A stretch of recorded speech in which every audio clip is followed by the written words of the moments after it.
Anyway, so this Wednesday webinar is about real-time animation in class with and without AI. And to be honest with you, I prefer without AI because that's what I'm all about. Although there is a version of me that you can do with AI, and we'll have a look at that a little bit later. I better go, and then you'll see Dr. Kitchen. We'll see how we go. Thank you for joining us. Oh my goodness. Now, this is all lots of fun.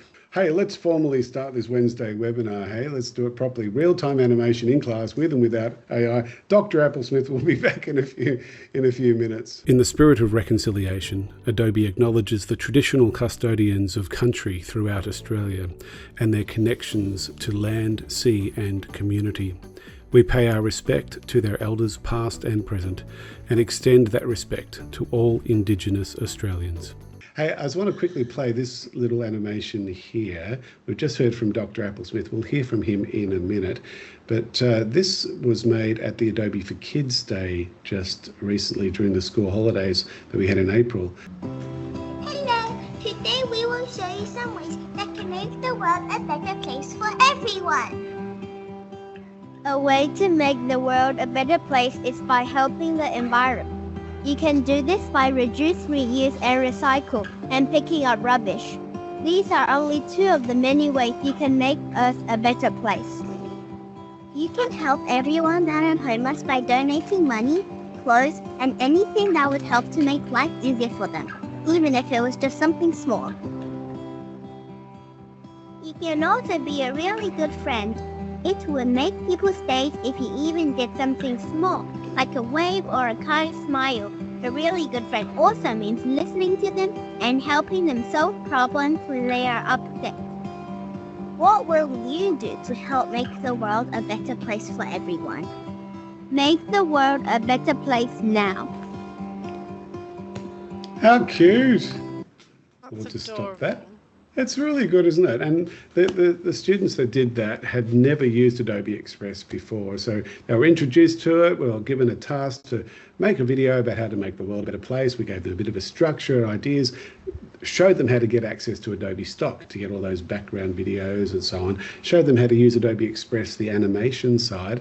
And by the end of the day, the kids have produced all these amazing clips, and it's just an example of how animation can really engage young people. There they are. That's the April group. We did this in January as well. And when I show those clips and the video that we made about Adobe, the Adobe for Kids Day to teachers, they get like, oh, wow, could we do this in our class? I think, of course you can. You've got the software, and it's so engaging. Look, I've done a little bit of research about some of the advantages of animation in education. In fact, Dr. Applesmith, who started this session with us, he's going to come back and share the first of these advantages with us. And because it's coming from Dr. Applesmith, it must be true. Well, thank you, Dr. Kitchen, for this opportunity to share some of the advantages of animation in education. The first advantage is that animation encourages creativity. You see, creativity is one of the most important skills to thrive according to the World Economic Forum and has been since 2016. There you go. So that's the first advantage, encouraging creativity. We know it's an important skill. It's been recommended by the World Economic Forum, and that's the World Economic Forum. That's not Adobe. Obviously, Adobe's going to have a bias towards creativity. We are the world's leading digital creativity software company. But the World Economic Forum, that's scientific leaders, that's business leaders, that's mathematics leaders, it's political leaders. And they're saying in their research that creativity is one of the most important skills to thrive. So if that's the case, then we should be encouraging it. And using animation, either with AI or without AI, is a way of really engaging kids and encouraging creativity.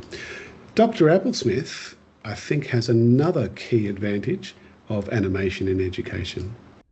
Now, another advantage of animation in education is that it encourages critical thinking and a deeper engagement with content because students need to understand and reframe information in a way that is visual and dynamic. And that's a really good point, because when you are encouraging students to create a video or create an animation, they have to think really deeply about the content that they're doing, because they're recreating the content. They're turning it from, say, boring text and images into an actual dynamic, visual, multimodal presentation. And that takes critical thinking. Any other advantages, Dr. Applesmith? Creating with animation supports multimodal learning by combining text, images, movement, and sound, making complex concepts easier to understand and remember. And that's true. The concept of multimodal text appears thousands of times now in the Australian curriculum. And it's important that when we give students an opportunity to be creative with multimodal text and using a range of different texts rather than just the traditional reading and writing, they're going to be engaged more in the content, and animation's a great way of doing that. So there's a number of advantages. I wonder if Dr. Applesmith has got another advantage. Creating animated videos enhances digital communication skills and digital literacy. Yep, it's fairly obvious, isn't it? When they're working with animation in this digital form, then they are enhancing their communication skills. Let's have a look at, I think there might be one more from Dr. Applesmith. And finally, working with digital animation provides an inclusive platform for students who may struggle with traditional forms of assessment, such as written or oral presentations. And that's really important too, because in every class now we've got students who, for whatever reason, don't want to be presenting in front of their peers, and yet that is a curriculum requirement for so many subjects. So to give them an opportunity to still be able to present, but without them actually physically having to be in front of the class or in front of a camera, well, that's amazing. And it gives them that they can share their voice in a creative way. And I love it when I see students using tools like Adobe Express and Character Animator when they have never really wanted to present before, and suddenly they're presenting and sharing their voice creatively using these tools. And that's a wonderful opportunity. So let's get started. We're going to look at Character Animator as a non-AI form of creating animation. And then we're going to jump into Express and show you an AI form of working with animation with the Adobe tools. Let me just bring up Character Animator onto the shared screen. This is part of the Creative Cloud. So it is an application that you do have to download. You have to find it through, I mean, some schools have got easy access to the Creative Cloud, some schools don't. Some schools you actually go and hunt for it. Basically, if your school has got access to Photoshop, it's very likely to have access to Character Animator without you even realizing that you've got access. So I highly encourage you, if you're not sure how to look up where your Adobe applications are through what's called the Adobe Creative Cloud desktop app or the Creative Cloud website. And Molly, you might even want to throw in the chat that website. Not much point, there's no one there to see it. But if you go to creativecloud.adobe.com, then that gives you access to the software that your school has got available for you. So this is Character Animator, and the first thing you do is you start looking for a different puppet. And I think Dr. Applesmith doesn't appear in this mode because what we're in at the moment is what's called starter mode. And this is what happens when you first open up Character Animator. You go into starter mode. So I'm going to bring up another character now. I've got Bill. Bill's one of my favorites. So Bill's going to come up. And as soon as Bill comes up, he starts to interact with me. You can see my face on the top right-hand corner. And as I'm moving my head, Bill is moving his head. If I go, ah, you can see Bill is opening his mouth. If I go, ooh, Bill is closing his mouth. Bill's listening to my phonics and is then matching my phonics accordingly. In starter mode, it's very simple. We can click the record face and voice, and it'll start recording in about 3 seconds, give you a time, a countdown from 3 to 1. What I might do though is just quickly change the background. There's a little button just here called the background button, and we can make it a neutral color. We can choose one of these amazing backgrounds that are built into the system, or if we click the plus symbol, we can customize the background and bring in our own particular background. In fact, I could be creative here and see if I can find a screen grab There we go. So now Bill's sitting in our particular webinar, and that's the background. To do the recording, we would click Record Face and Voice. Get my 3 seconds. Oh, g'day, it's Bill here. Gee, I sound a lot like Dr. Applesmith, don't I? But got a little bit more of a slower tone to my voice. Anyway, I hope you're enjoying this animation webinar with Dr. Tim Kitchen and Molly Turner. So just by doing that quick bit of recording, it's instantly there ready for me to play back. Oh, g'day, it's Bill here. Gee, I sound a lot like Dr. Applesmith. Just out of interest, Molly, are you hearing it back for me? I am. Great, good. Absolutely. I wasn't quite sure. Sometimes the audio doesn't work well. So I've got the audio working, it's playing back. No AI is required at all with this app, like I mentioned earlier. What we can do though is we can throw in some gestures. As I hover over these gestures on the top right-hand corner, just get rid of that notification, we'll get Bill to wave by dragging that gesture down onto the timeline. And then I can have him wave for as long as I want him to wave. And then maybe we'll throw in something like that gesture, and then at the end, maybe a little love heart at the end. So you can see I've got 3 gestures now in the timeline, and when I hit the play button, oh, g'day, it's Bill here. Gee, I sound a lot like Dr. Applesmith, don't I? But got a little bit more of a slower tone to my voice. Anyway, I hope you're enjoying this animation webinar with Dr. Tim Kitchen and Molly Turner. Here you go. So just simply without any AI, we've moved the character matching my head, basically tracking my face. We've thrown in some gestures to move the body and the arms, and the video is pretty much done. What I can do now is go up to the top right-hand corner and click this little share button, and then decide where I want to share this out to. So in this case, I might just quickly put it into the desktop, click Save, click Export, and now it's exporting away. It's actually building an actual video file from my character animator project, and that'll be ready in about 5 seconds. If I move over to my desktop now, we'll find it sitting there, and if I open that up in a media player like QuickTime and then fill the screen with it, this is the finished product. Oh, g'day, it's Bill here. Gee, I sound a lot like Dr. Applesmith, don't I? But got a little bit more of a slower tone to my voice. Anyway, I hope you're enjoying this. Anyway, you get the idea. So that is one way of working with Adobe Character Animator using the starter mode. And what we're going to do now is I'm going to switch over to Adobe Express to show you another really simple way of using animated characters like this and animate them just with the power of your voice, but using AI in this case. And then we're going to come back to Character Animator to show you a more professional version of Character Animator that you can work with. Hey, Erin's just joined us. Hi, Erin. How you going? Hi, Tim. Hi, Molly. How are you? Erin?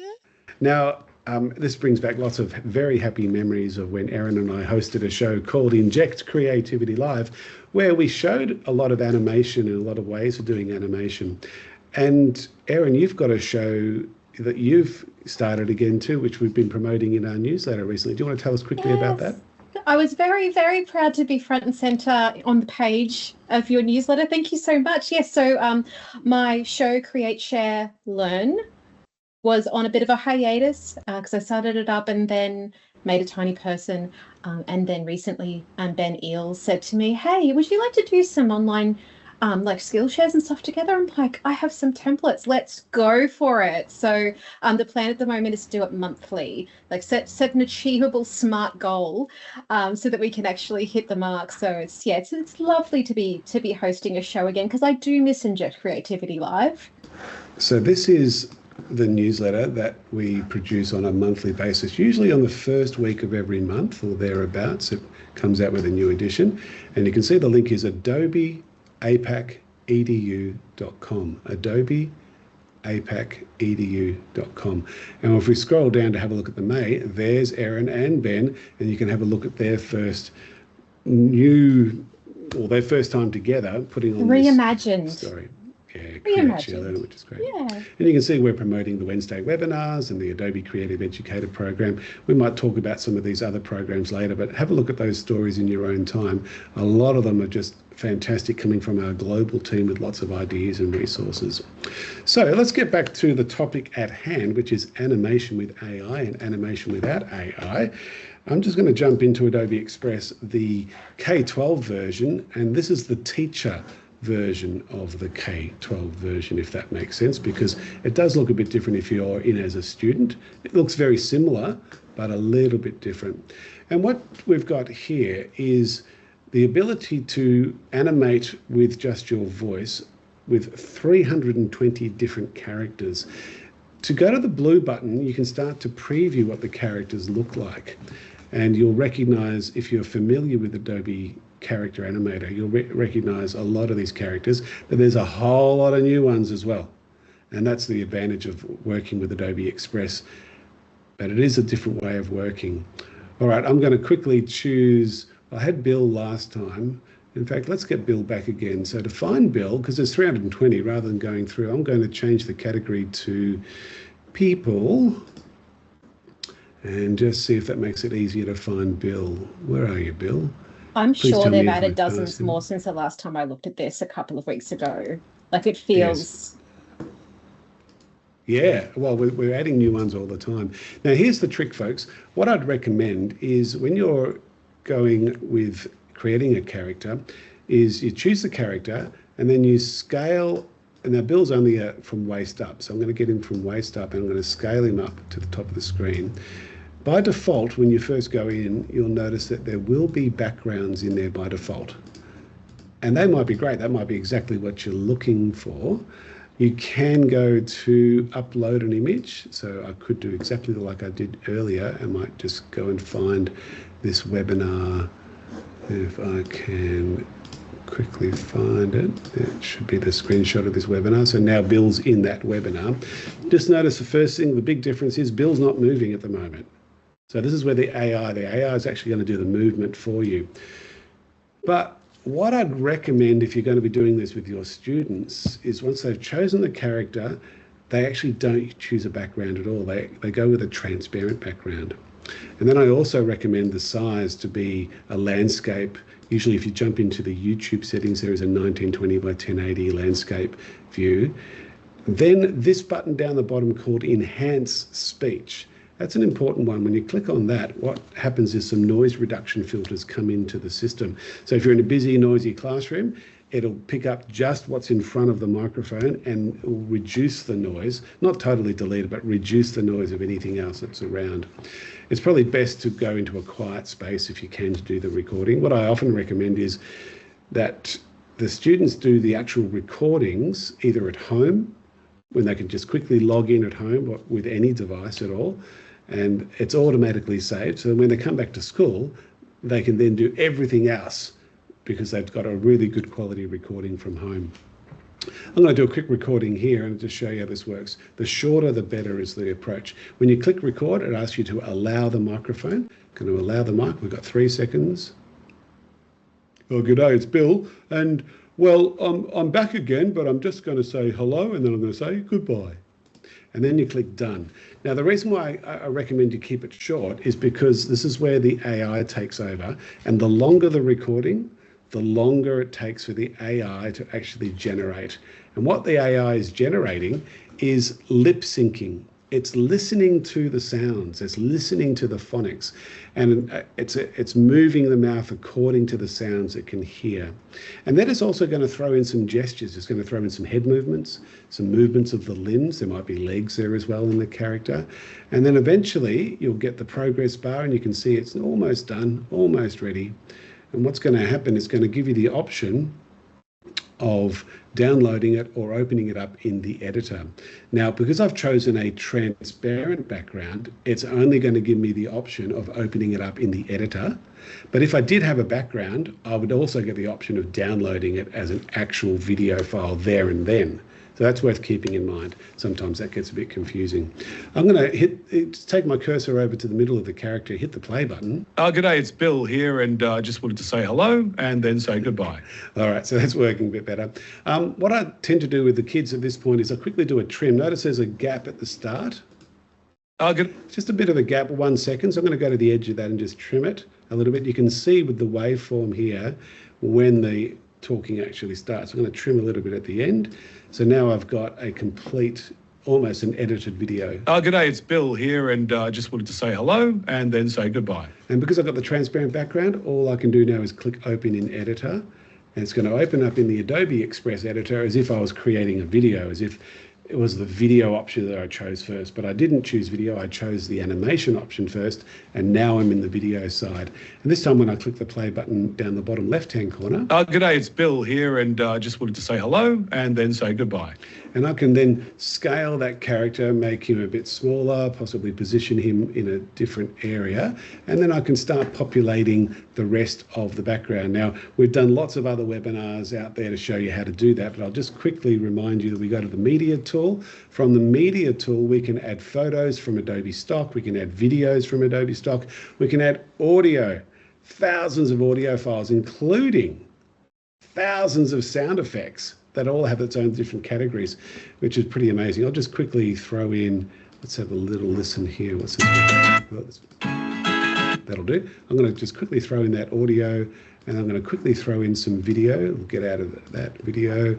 Just quickly, Tim, it's coming through the browser at a little bit of a loud. It's a little bit louder than your speaking voice when it comes through the Teams meeting. Okay. So I don't know if you can turn your browser down at all. Not sure I can at this stage, but it's not going to be an issue really. So what I'm going to do is just do a search for space, and there's some really nice space videos. This one's quite cool. Oh, that one's even cooler. I'm going to grab that one. I'm going to fill the video. The character disappears when you add in your content, so just note you've got your layers on the right-hand side, and we can move our character up above the layer. And now I'm going to trim the background so it matches the same length as the character. Hit the play button. G'day, it's Bill here, and just... That audio, that music is really loud, so I'm just going to drop the volume of the music so we can hear Bill. G'day, it's Bill here, and I just wanted to say hello and then say goodbye. Bit psychedelic, that, isn't it? That gives you a sense of how you can build animation with AI using Adobe Express. So we started off looking at the starter mode of Character Animator, and then we moved into the Adobe Express way of doing some quick animations with the help of AI. What we're going to do now is finish off this webinar by going back to Character Animator and showing you the professional version.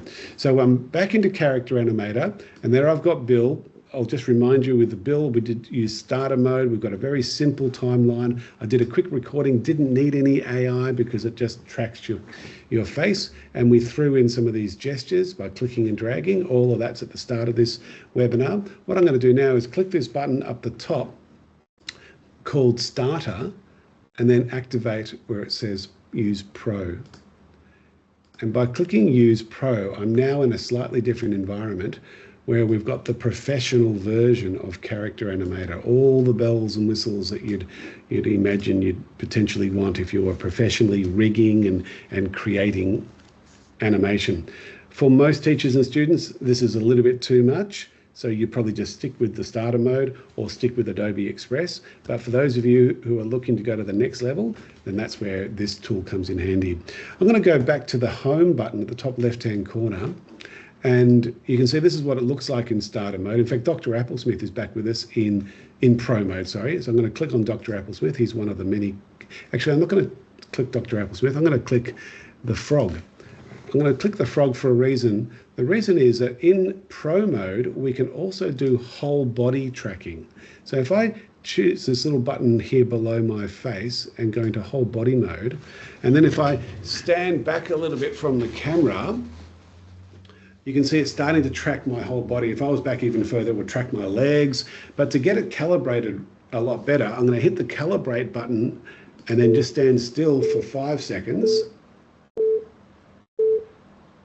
And now it's calibrated a lot better, and you can see it's going to move with me. It's going to move my head, my eyebrows. I'm going to be able to blink. And I've got all of that movement happening just by tracking my body rather than just my face. It's now tracking my whole body. That's another cool part of the professional version of Character Animator. Now, by clicking the red button, that allows you to start the recording. You'll get 3 seconds. You can do the movement. A question that you might have, and you're thinking, well, I'm so far away from the microphone, how are we going to get a good quality audio? What you can do in Pro Mode, and just in Pro Mode, is you can pre-record your audio. So if you record your audio on a separate device, or through Adobe Audition, or whichever way you want to do your recording, and you've got a good quality soundtrack, you can import your audio by going File and then Import, and then that soundtrack will come in. You can bring it in, and the lip syncing will go accordingly to the waveform. And so you can get that matching lip syncing to a pre-recorded audio. And that's how you can get a good quality audio, plus your movements of your whole body. But the other cool things that people don't know about in Adobe Character Animator is when you go to the File drop-down menu, you can pop down to this widget called Puppet Maker. And this is really cool. When you click on Puppet Maker, what it allows you to do is to build and create your own puppets. So you start with a basic format, like any one of these characters can be the base of you. And it just takes a little while to load the base. Is that loading? Preparing the puppet. So I'll just let the spinning wheel spin for a minute. There we go. So I've got my puppet. And then as we scroll down, I can give different hair colors. I can different styles of hair, different colors of the hair. I can go with different skin tones, eye color, different eye shapes, and maybe bring in some different eyewear, change the ears. You can't see the ears anyway there. Change the nose shape, change the mouth.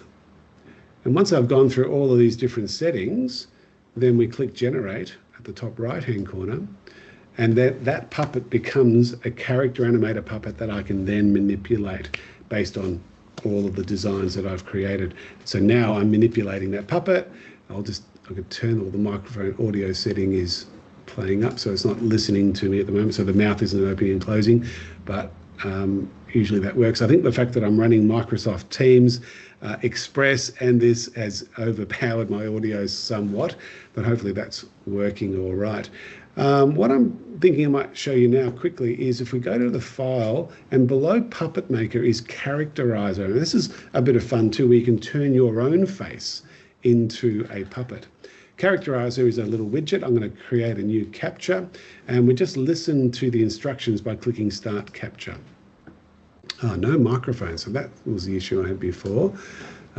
So I won't do that now, but yeah, normally, like if you had your microphone, if your settings were just normal, if you weren't running a webinar through Teams, it would guide you through the process. You'd listen to the instructions. It'd ask you to do different sounds and different shapes, smiles and frowns and neutral expressions and things like that. And it would turn your face into a puppet that you can then manipulate later on. So I encourage you to have a look at that in your own time when you get a chance. Here's one I did earlier, and I can then change my face into these different art formats, and then I can manipulate and generate from that. So it's just a little bit of fun you can have with the kids. So folks, just with the last 5 minutes that we have of this webinar, let's go through a few little resources for you.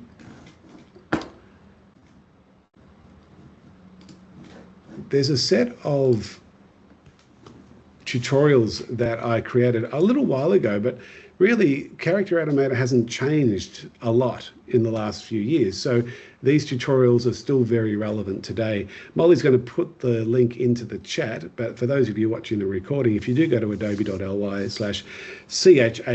Character Animator -edutips, you can see a bunch. In fact, I'm going to jump in there now because I remember when I did this, we did this in a fairly creative way. So what you might think about challenging your students to do at some point is to do something similar to this. I'll just skip forward past this intro. And this is a little while ago. This is before Tim Kitchen had a beard. And what I've done is I'm introducing some different characters to come in with me. So the characters are helping me teach character animator. Let's just play from here. Friends of mine to join me for this episode. Let me first introduce you to Chloe. Hi everyone, I'm Chloe. Red Monster. Hi there, I'm Red Monster. And many of you would have already met Dr. Applesmith. Yes, hello everyone, I'm Dr. Applesmith. I've asked these built-in characters from Adobe Character Animator to help me with this episode. They recently got together to create this video story about Adobe Character Animator. Adobe Character Animator is really cool. Thanks, Red Monster.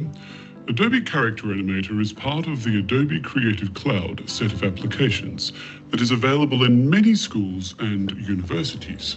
You get the idea. So the characters, interacting a human with those characters, that's going to a whole new level.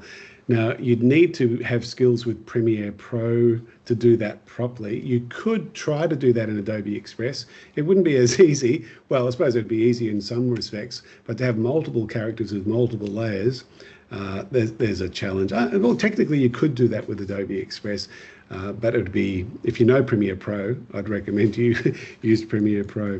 A couple other resources for you. Let's jump back to here.